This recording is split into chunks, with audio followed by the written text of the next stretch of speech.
Every single emotion we have is complicated. It's not simple. And emotions are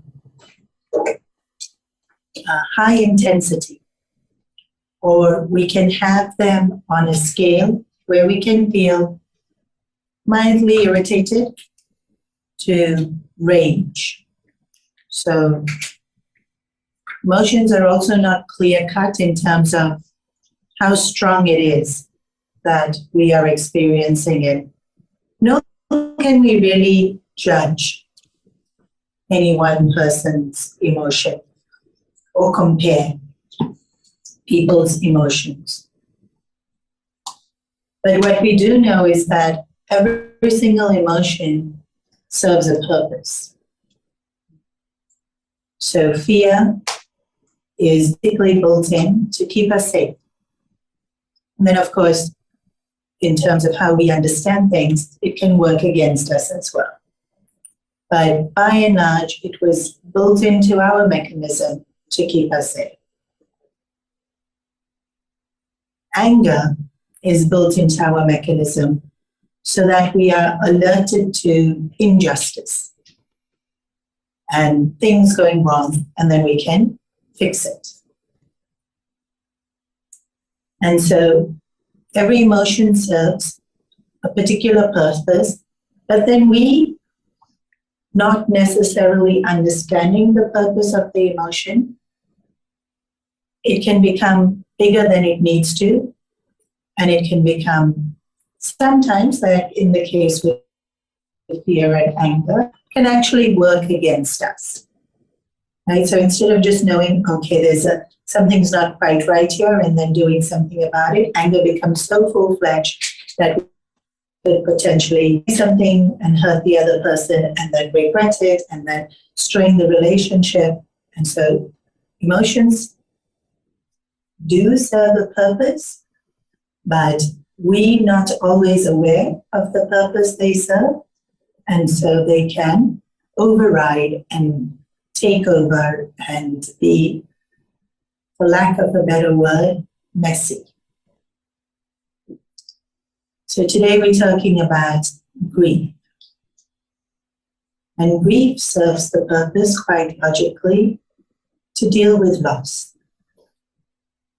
And all of us face loss in so many different ways. There's the most, the one that we're the most familiar with is somebody passes away, and there's that loss of that person in our life. But there's also loss of when a relationship fails, and we lose that connection, or we lose that sense of belonging, we lose feeling all the things we felt with that person. That can be an incredible loss as well. Sometimes a person through illness loses their sense of well-being. And then it might not seem as, devastating, but people lose maybe status or purpose as they get older. And even that loss can lead to an encounter grief. So grief serves the purpose of dealing with whenever we felt any kind of loss. So unlike other emotions, we're familiar with anger, and anger is this one kind of feeling. We're familiar with fear, and it's one kind of feeling. We're familiar with excitement, and it's one kind of feeling. But grief is not one feeling. Grief is a lot of feelings. And so, in modern psychology, they've broken it up into phases of guilt, grief. And so we will run through that because it does help to know all the different emotions that are a part of grief. But before we even go through all those emotions, there's no order in which these emotions happen. And it's not even like you finished one and then it's done. Grief is very cyclical. You feel a lot and you think you're done feeling, and then you're feeling it all again.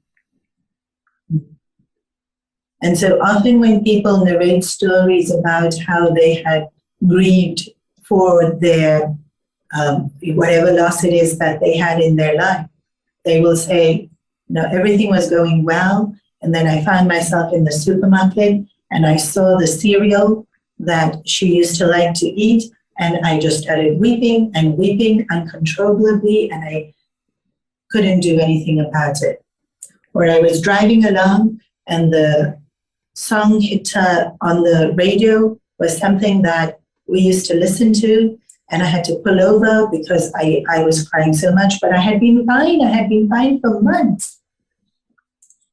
And so this is a common story you hear with grief, that, when we have anger, it comes and it goes. Like, let's say you get angry with your wife, your son, this, it comes and goes. There's a job interview, the fear comes, it goes.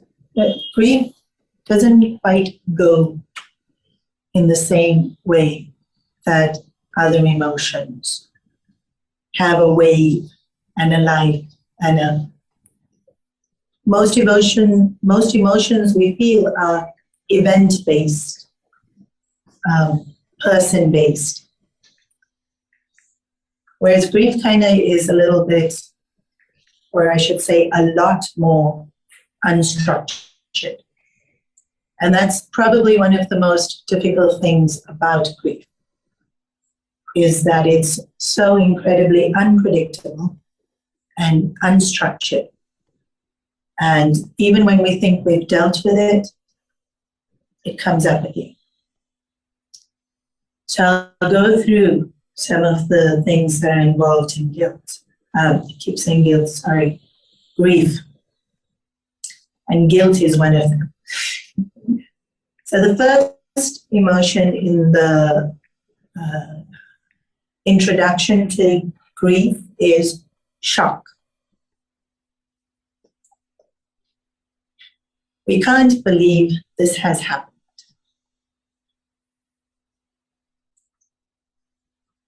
And shock in itself is an interesting emotion because there's no feeling in shock. It's just this incredible sense of disorientation.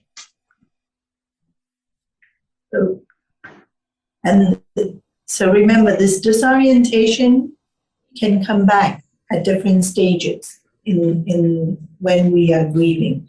But the disorientation is confusing and things not quite making sense. Disbelief that it's happened. Sometimes there's denial that it's happened. So even with death, even somebody is already passed away, people still think, no, it's not true. They haven't actually gone. So grief can have this incredible sense of denial because the shock is so intense that it hasn't been absorbed. So there's this disorientation, denial, there's this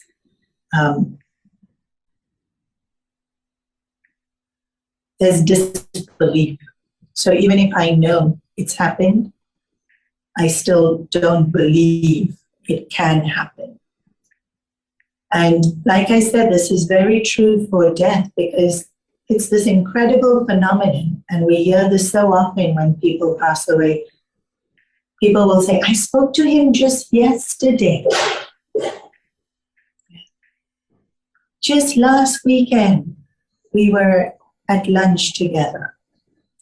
And the reason we say such things is because we feel if they were there yesterday, why aren't they here today? If I could do this with them, then why can't I do it with them now? And so it's the person getting the sense of this is what death is. It feels like, how can this be? Even though we know people die, because we all know that people die. The obituary section in the newspaper is full every single day. And so we all know that people die. But when somebody we know well dies, we can't understand how could they die. And this is really a strange thing about us. Sorry. And so that knowledge was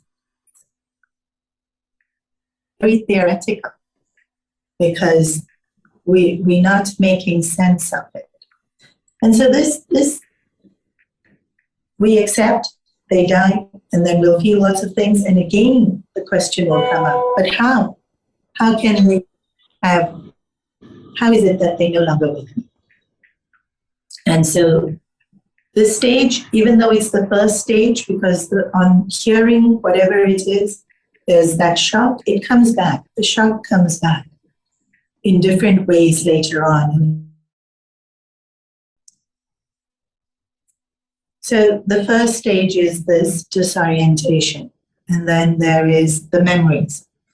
And memories can be beautiful. And we have experience that when people pass away, sometimes they can be a sense of well-being, right? We remember them with fondness and a sense of like privilege of having to know them and a sense of gratitude. And then, of course, memories can increase the sense of missing. And so a lot of grief is missing the person in our lives. The memories also mean that we notice things that we remember things that maybe it wasn't such a good thing that I did or said. And so along with memories comes regret. And the regret can be specific incidences. I shouldn't have said that. I shouldn't have done that. I should have gone for this. I didn't make the time. Regret can also be in the terms of trying to find ways so what happened didn't happen. And then sometimes the regret can be quite significant, so that it's grief, it's guilt. So regret and guilt are the same emotion, but guilt is a lot stronger, that I didn't do and now they're no longer there, so I can't do. You know, whether it be I didn't spend time or I didn't give something or I didn't apologize. So memories. And with memories, there's the missing and the regret and the guilt. But there's also, they can also be a lightness with remembering. Because, like I said, there's that sense of filled with, it was so beautiful. So, again, as you know, in grief, it's not a section. Sometimes you're feeling this way in the morning, and then you're feeling this way in the evening, and then you don't remember anything for 2 days. And then the next, the third day, you're remembering so much. Like just absolutely everything is reminding you of whatever it is you lost. So remember, it's not only death of a person, it can be death of a relationship. Right? And you keep remembering the relationship and the person in the relationship. And that person's still alive, but you just no longer have the relationship. And then so after the missing, there's anger. And that's why I said it's not sequential, because sometimes in grief we feel anger first. But 100% in grief, at some point, we feel anger. And so what is anger? Pujagurudev Swami Chinmayananda defines it beautifully. Anger is when I don't get what I want. And so what I wanted was for it not to end. And then when it's something like death, right? So when I want something and I don't get it, and it's something really silly like chocolate cupcake, and I get angry about that, it's insignificant. But what I wanted was a person to live or the relationship to work, and I didn't get it, then I feel I have a right. This is important.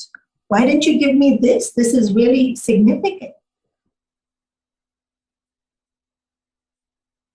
And when we have questions in terms of when we're angry about loss, it's a very delicate, it's a very, very delicate thing to deal with. Because firstly, when a person is grieving, they're not interested in reason. They're asking the question, but they're actually not interested in logic and theory. And so foolishly, we try to explain to them, but they're not interested. Why are they asking the question? Because they want the person back. Or they want the relationship back. And we can't give them that. And so I know many people are going to ask me questions. And so just to keep in mind that anger does not have logic.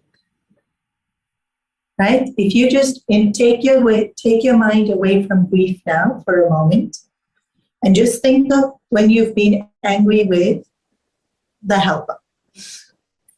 Okay? Something really not so significant in life. Is there logic in that moment of anger? Maybe even what she did was wrong. But while I'm angry, can anyone talk logic to me? Am I looking for logical reasoning at that point?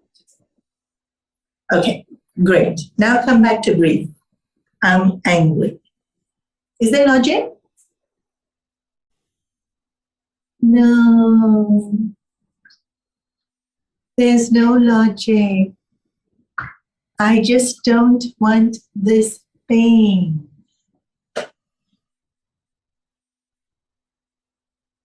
And so very often, spiritual teachers will say, this is not the time. Even though death is a great place to start thinking spiritually, it will depend on how receptive the person is to understanding. If anger in that moment of grief is a little bit less, the person's able to understand.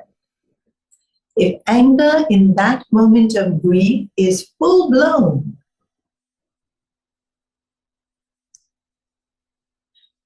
it's very, reasoning won't work. And that's okay.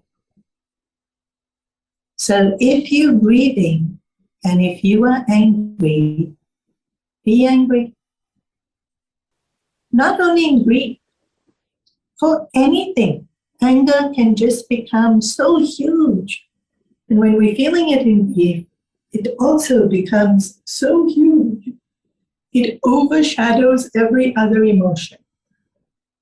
So one of the reasons this happens is because Our emotions are linked with hormones, and hormones are linked to different chemical changes in our body. And so physically, we feel that emotion. Not just mentally, we think this is something. The physiology of our body changes. And in anger, we see that. In fear, we see that. And in grief, we see that. The physiology of our body will change. When a person's in grief, they don't want to eat. Sometimes they don't sleep. Sometimes they just sleep. And it will depend person to person and at which point in their grief they at that moment experiencing. And so we don't know. We don't know where and how each day grief will manifest. The second reason anger is so big is because anger is our shield to sorrow. Underneath anger, there's always sorrow. So if I go back to Gurudev's definition of anger, anger is, I didn't get what I want, and so I'm angry with the person or the thing that didn't give me what I wanted. And once I stop focusing on the person or the thing that didn't give me what I wanted, I'm going to see that I don't have it. And when I don't have it, that's sadness. Whether it's the person I lost, the relationship I lost, the status I lost, the connection I lost, an ability that I lost, there's sadness. And so usually this is what people think grief is, sadness. And the reason people will usually think grief is sadness is because it's the longest. It's the one that's pervading. But grief is not one emotion. Grief is all these emotions in different variations and permutations and combinations. And the permutations and combinations of emotions come up again and again. Okay, so sadness. Sadness is just very heavy. And with sadness, there comes the sense of helplessness, especially with loss, where it's a death. Even when it's loss of a relationship, and this other person is just not willing, there's this incredible sense of helplessness. And we tend to want to live our lives feeling we're in control.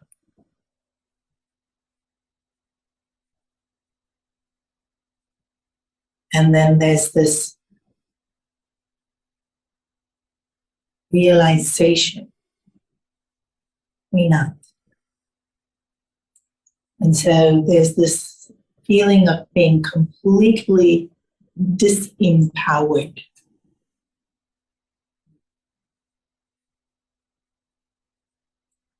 So sadness is this feeling of the loss. And sadness is also helplessness, that I can't do anything to get back what I've lost, no matter how much I try.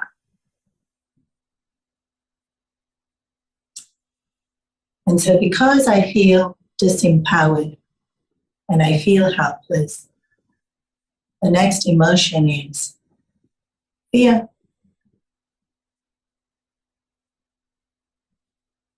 I'm not in control.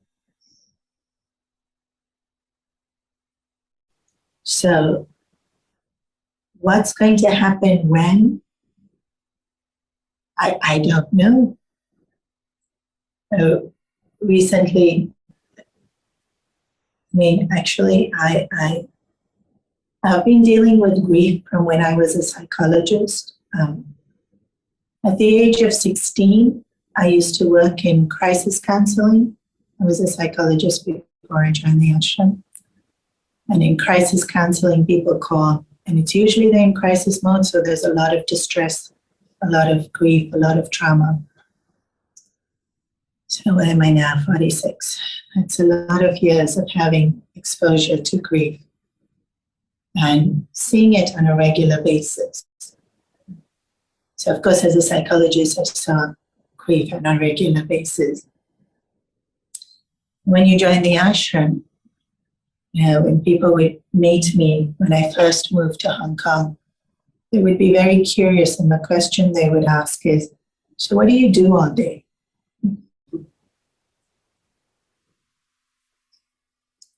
And then I would smile thinking, how to explain to them what I do all day. And so because I haven't answered yet, they'd answer for me. Do you just pray all day? And in my head, I'm thinking, I wish.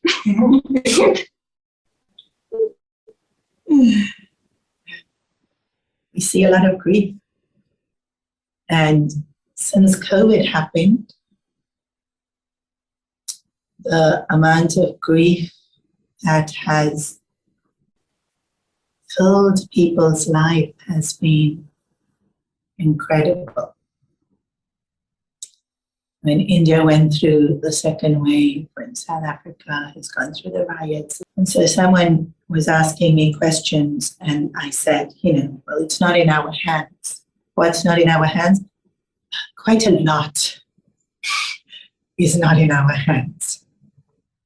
And so they looked at me with immense anger, as though I made up these rules, and said, so you mean anything can happen to anyone at any time? And that's fear. That's the feeling of what's going to happen next. Because something really horrible happens now, there's the fear.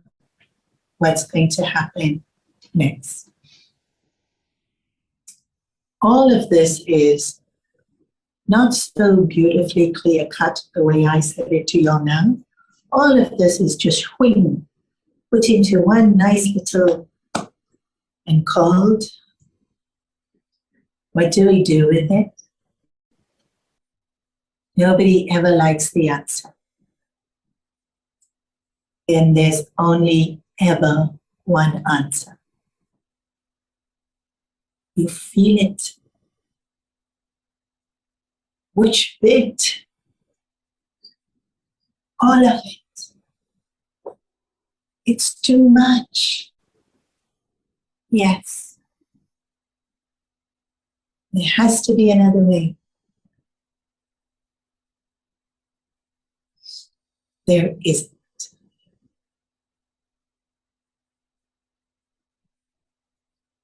Why? Why isn't it easy? Why isn't there another way? Because the greatest force in the entire universe is love. Love is why we are alive. Do you know the scriptures tell us that if a person didn't feel loved, they would die. Not loved, love. If I am not loving, nobody's loving me, I die. Is this really surprising? You're trying to think, I've definitely felt not loved. Maybe. But you would have felt loved at the same time. Underneath the anger, underneath the confusion, underneath the fear, there's someone you love, and very possibly there's people who love you.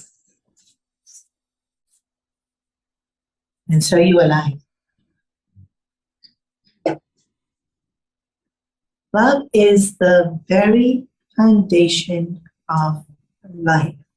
Love is the very foundation of who we are. Love is the essence of what we are seeking.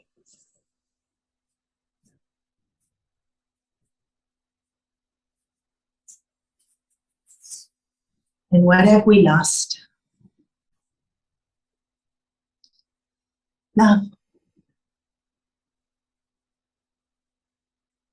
We loved this person. And either we lost them to death, or we lost them because the relationship failed, but we lost them. And love is who we are. And so to lose love will shake the very foundation of our being. That is why it's so painful.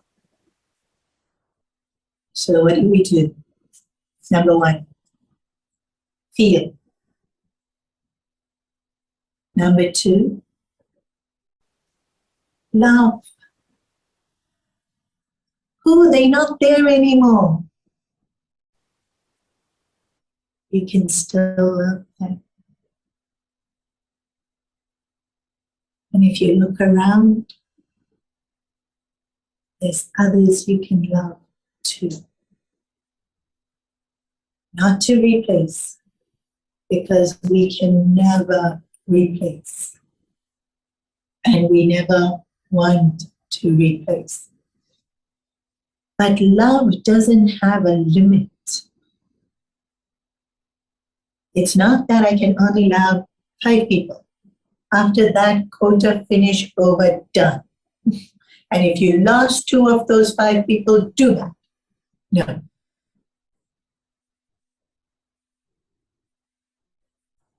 You can love 5, 50, 500, 5,000, 5 million. You can love.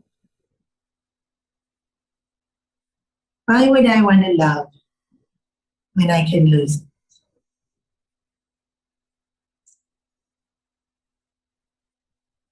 You won't be able to help it.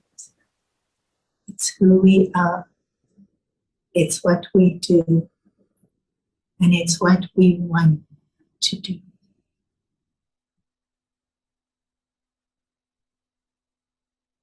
So the more we resist loving because we're scared of losing, we'll stay in grief.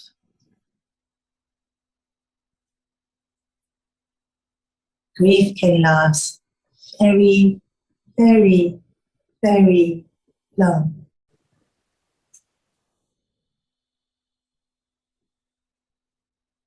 But grief can. It can go. When people talk about grief, you'll hear so many different experiences. One of the experiences you'll hear is, they use the word cathartic, meaning when they allow themselves to completely grieve, something in their hearts open. And they feel free. They feel wiser and stronger. And the word they use is purified.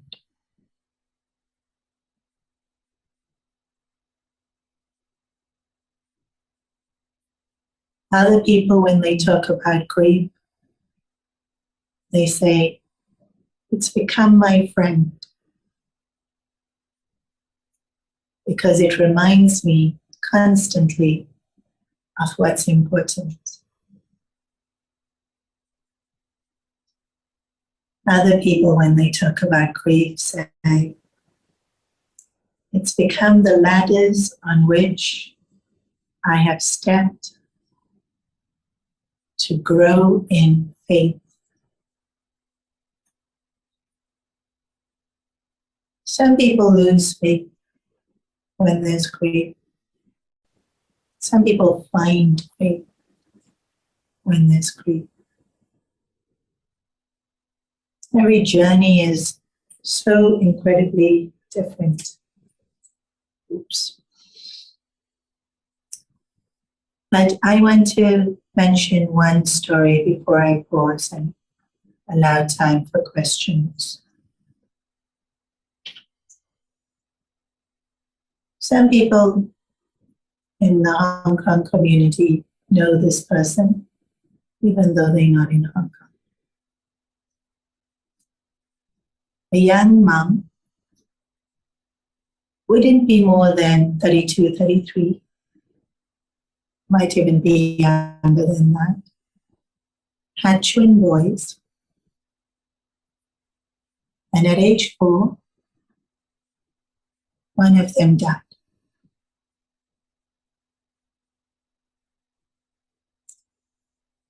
Three days after the boy died, her son, when people came to meet her, as you would have experienced, you don't know what to say. She spoke. And she said, I am so privileged that God gave me 4 years with him. I'm not meant to have any more, but I'm so grateful for those 4 years. And I know, while she's saying this, she's crying. I know he is taken care of.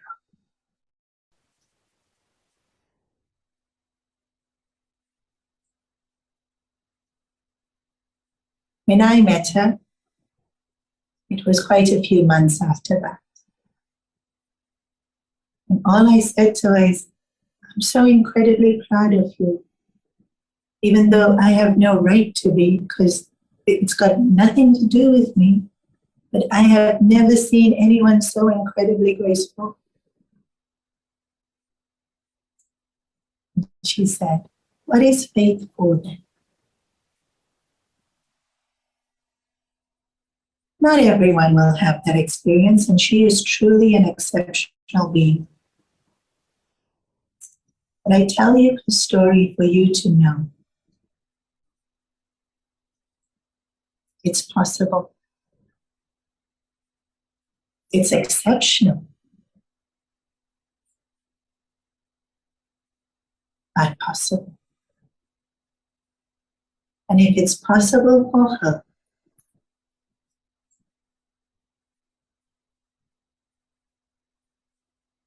maybe when I'm grieving, I won't want to hear that. And if you are, you can feel whatever you're feeling. But the last stage of grief is acceptance. This young man reached that stage very quickly. Sometimes people take their entire lifetime. We can pray. We take sooner rather than later.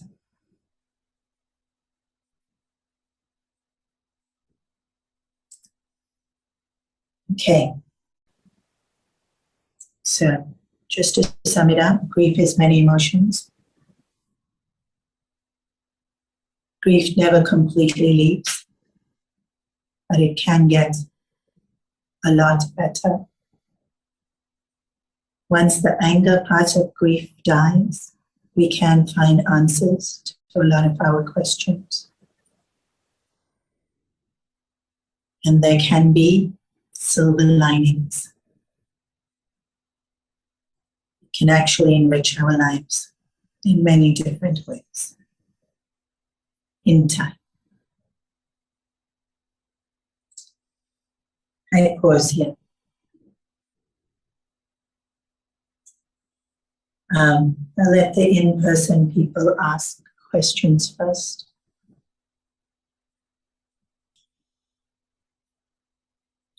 Question. I'm struggling with karma. Karma. And the question can go in many ways about tied in. How does Karma pertaining to death. Why does bad stuff happen to people? Why does bad stuff happen to good people is the question. Actually, I rehearsed saying this, but I forgot to say it at the beginning of my class. I wasn't going to say karma. What I had rehearsed saying to y'all is, we live in two very different worlds. In my world, death is not a bad thing, and we don't run away from it. In your world, death is horrendous, and you do everything in your power to avoid it. In my world, death is inevitable, and we prepare for it. In your world, when you hear someone say prepare for death, you think they're morbid, pessimistic, and insensitive. Or maybe whatever else you think. So, please know we are speaking two different languages. When you ask the question, why does bad things happen to good people? In my world, death is not bad.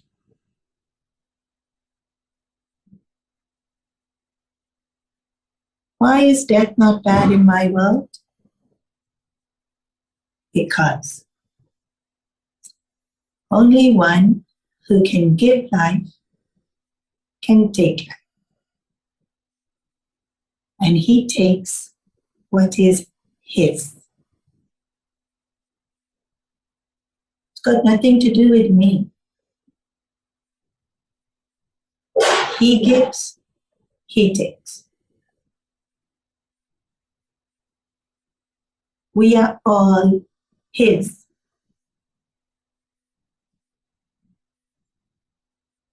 So going back to him is not a bad thing. In fact, it could be a way better thing than hanging out here with you guys. Sorry. Just thinking.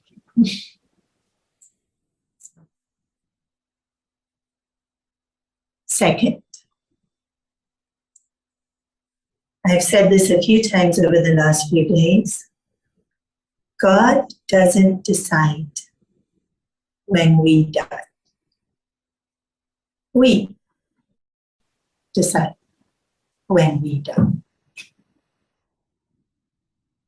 The soul takes a birth, chooses where, when, to whom, based on geography, social standing, economics, language, culture, religion. Soul chooses. When the soul books the ticket to come here, it books return ticket to go back. Death is return ticket. So your question is, why do bad things happen to good people? So firstly, definition of bad and good. Now let's talk about good people. Please tell me who's bad people.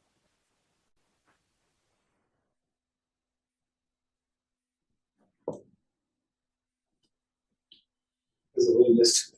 You have a list of them? Ask their kids if they are bad people. Ask their parents if they are bad people. And then on their list, you might be there.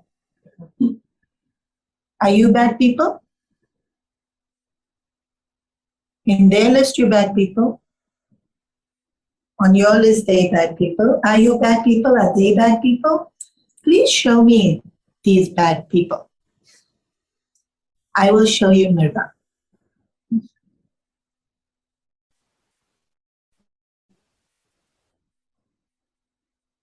Are you going to tell me some people are better than others?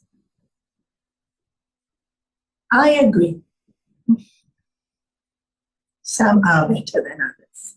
What determines if they're better than others? Well, the law of karma says actions have consequences and thoughts are actions. Have you any idea what another person is thinking? Maybe for a certain period of time. All the time?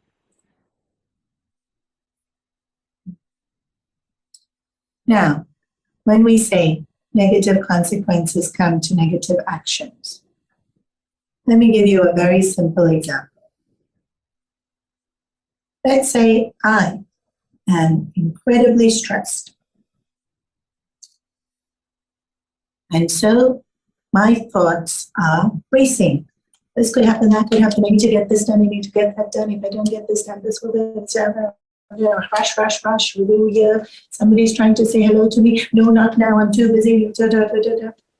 And then I get ulcer. Why I got ulcer? Stressed. Am I a bad person? Why did I get ulcer? My thoughts created disease.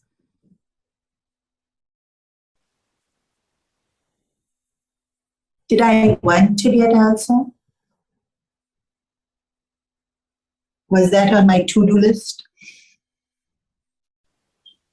Did I know I was creating it? Ignorance of how powerful our thoughts are make us create lots of things without us realizing what we're doing. Karma is not punishment for horrible things you've done. Karma is not punishment. Karma is consequences.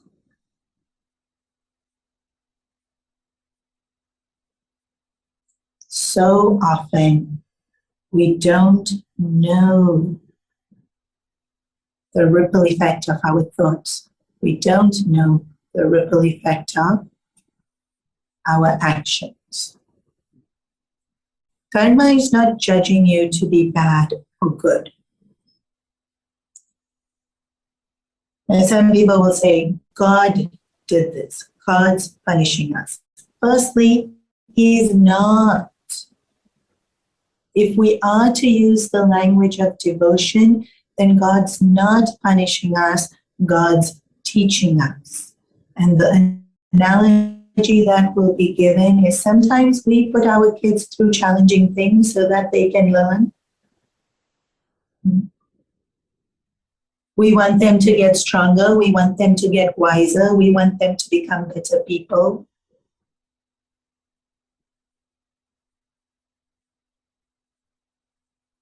So, but it's not God that's doing. Because the analogy that's given to us is God is like the petrol in the car.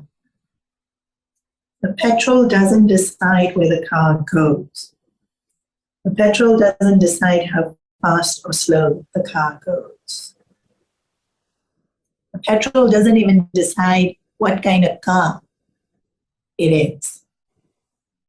All the petrol does is give the energy for the car to go.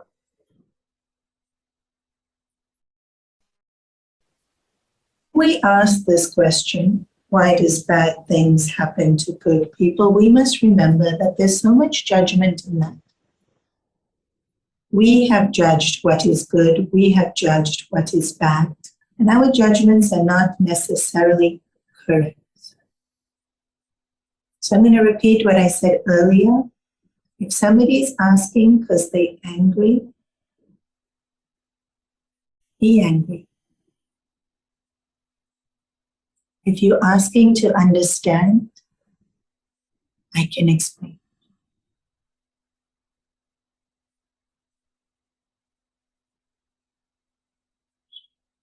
Everything in our life is to teach us and show us that we are divine.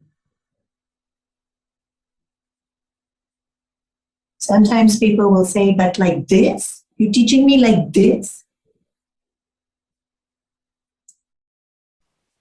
Do we know better than God?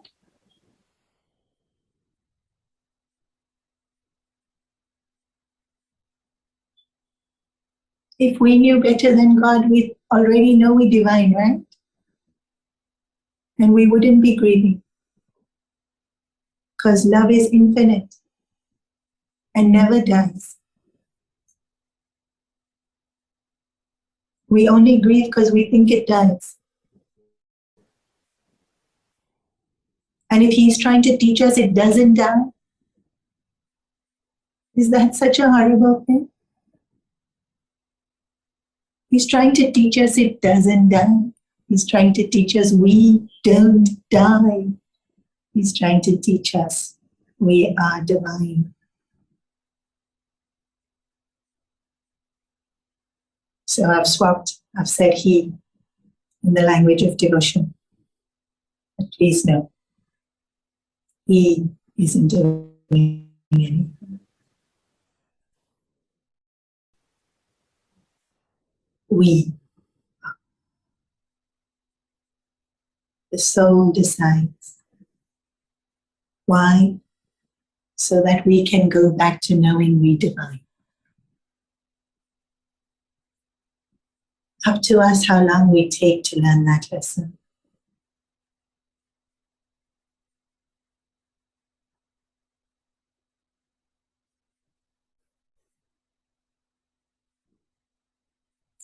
If God was a puppeteer sitting up in heaven, would we worship Him?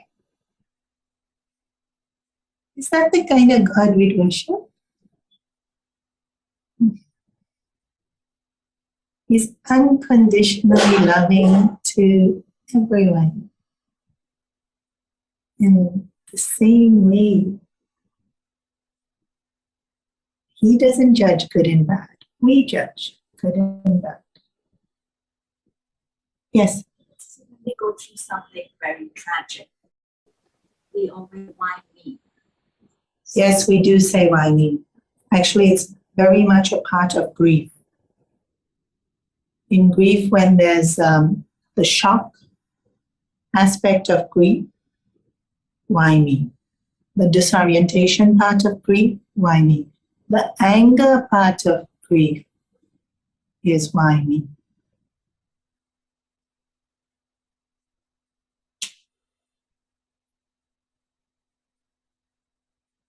Who hasn't grieved? Show me one person that hasn't grieved.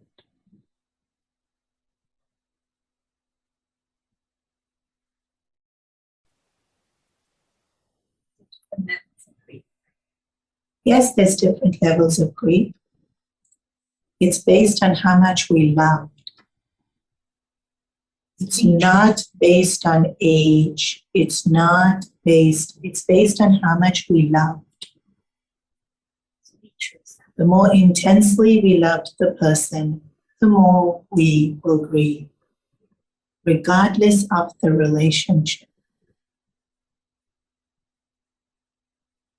You know, when Lady Princess Diana died. Gosh, people grieved so much, they didn't even know her. Why? Because she became this dream. And so their dream died.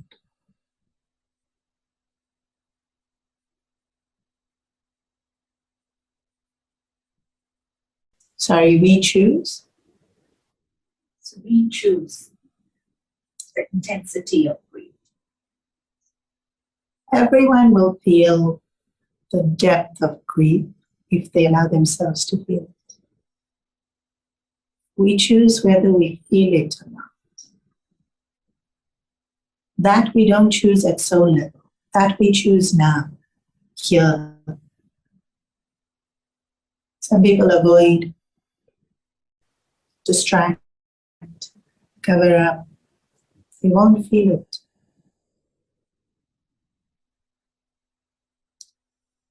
But if I love, and if I lose what I love, it's gonna be grief.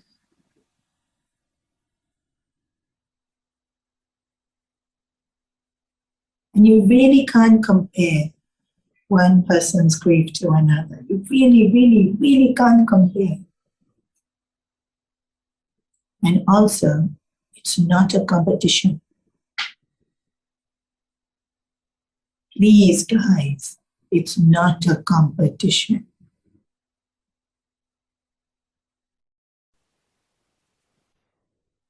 Pain is pain.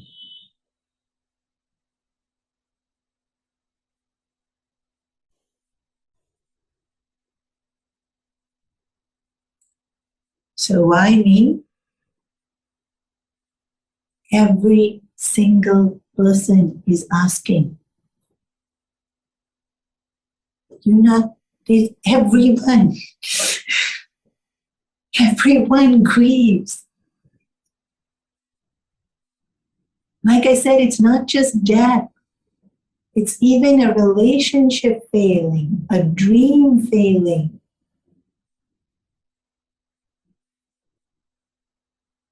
Everyone. That's why we can understand when somebody else grieves.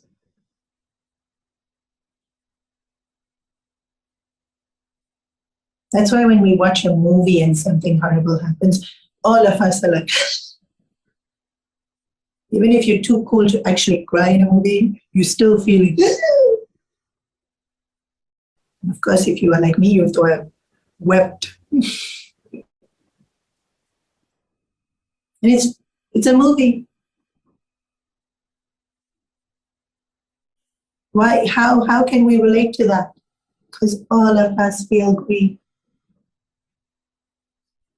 The event will be different for each person, but everyone feels grief. For some, it's a miscarriage. For some, it's a horrendous divorce. For some, it never happened only, the relationship. For some, it's death. And it doesn't matter who. If I loved intensely, it's grief.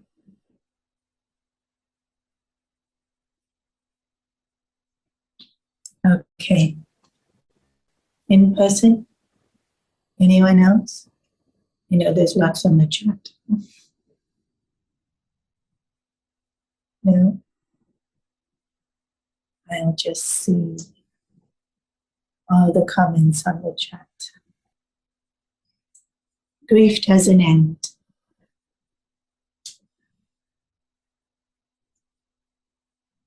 We can find joy again. We can find peace.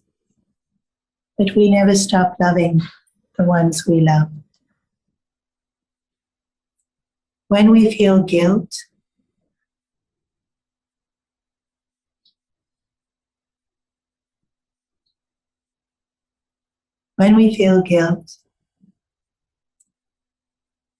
there's two things we can do. Please make it very ceremonious. light a candle, sit at the altar. Make sure it's in a quiet time where you're not going to get disturbed. And write a letter to this person. Dead or alive, doesn't matter.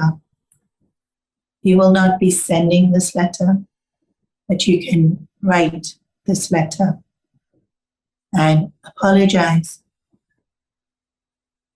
with all your heart. Express whatever it is you want to express to them in that letter. And then at the altar, offer it to the Lord and ask the Lord to give this message to that person and burn the letter at the altar. Please make sure it's safe. And also, please do it ceremoniously so that you get closure. Make sure it's sanctified, right? And make sure you're completely feeling what you want to express so that it reaches them and you can lighten your heart. Once you've apologized to them, you can also apologize to the Lord for your shortfall. As your child, I failed.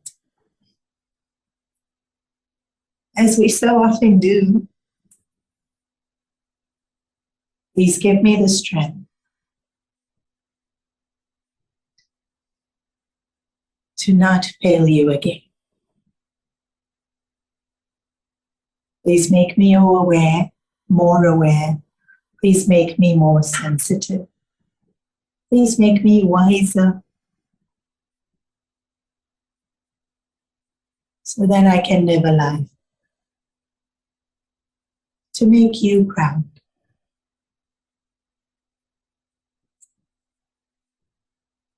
When we pray to the Lord in this way, when we apologize to the Lord in this way, it really does purify us. Because only the Lord can purify us. Only that which is completely pure can purify. And I know in anger, some people have said, in grief, I don't believe in God. That's fine. In grief, you can be angry and you cannot believe in God. But when you calm down, I want you to think about, does He need you to believe in Him? Is He like some politician collecting votes?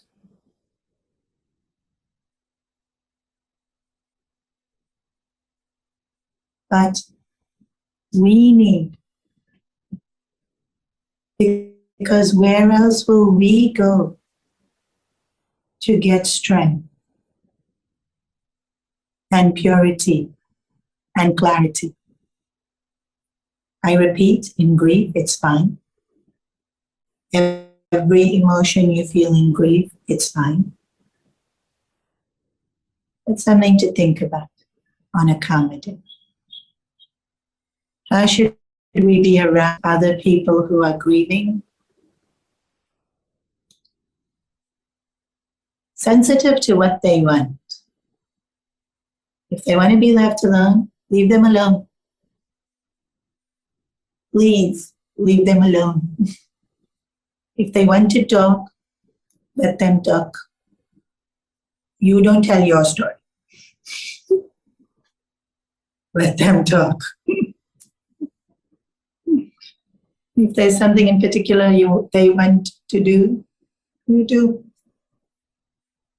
But I find the best thing to do when somebody is grieving is I ask them, how do you want me to support you?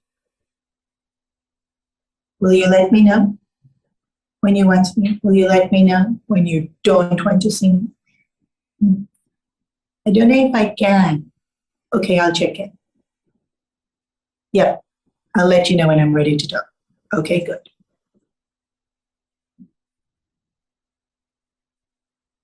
Because they feel different every day. So We won't know. Day to day will be different. Should we talk about our grief? Not too much. By all means, talk. But with emotions, they can become a little bit stuck. So do talk. I'm not saying don't talk. But do other things also. Go exercise. Go clean. Cleaning is amazing therapy for grief.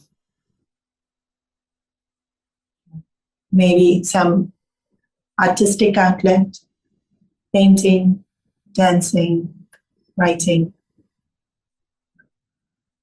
Then again, if you want to talk, talk. And yeah, if you don't want to talk to anybody, that's also fine. So does the soul sometimes choose to pass in an accident? Yes, the soul can choose. All sorts of ways in which to die. 2 weeks ago, I was with a family in South Africa where 2 young girls have lost their father who was shot in front of them. Why would a soul choose that? I don't know. There's possibilities of answers, but each one's a guess. But this much I know. Our journey is to know we are divine. We can get lost in the details. And the details are not divine. Yes, souls choose tragic ways in which to die. Tsunamis, earthquakes, riots, war. So many have died in war. You know, the thing is, each one of us live in a bubble. If you come live with me, tragedy happens every week. What helps us through? Understanding. And this wonderful thing called surrender. Because anyways, I'm not in control. So you guide me, my Lord. Guide me back to you. And guide me to do your work. That's everyone's questions answered, I think. If you're not feeling faith, what should you do? Just feel. Feel whatever you feel. Asatoma Satgamaya. May every soul be led from untruth to truth. Tamasoma Jyotirgamaya. May every soul be led from darkness to light. Mrityarma Amritam Gamaya. May every soul find deathlessness. Why does death happen? So that we know we are not these bodies that die.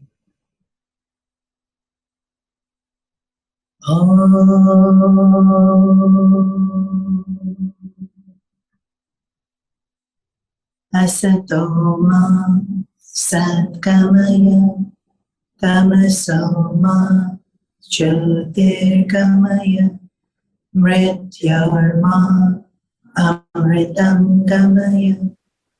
Om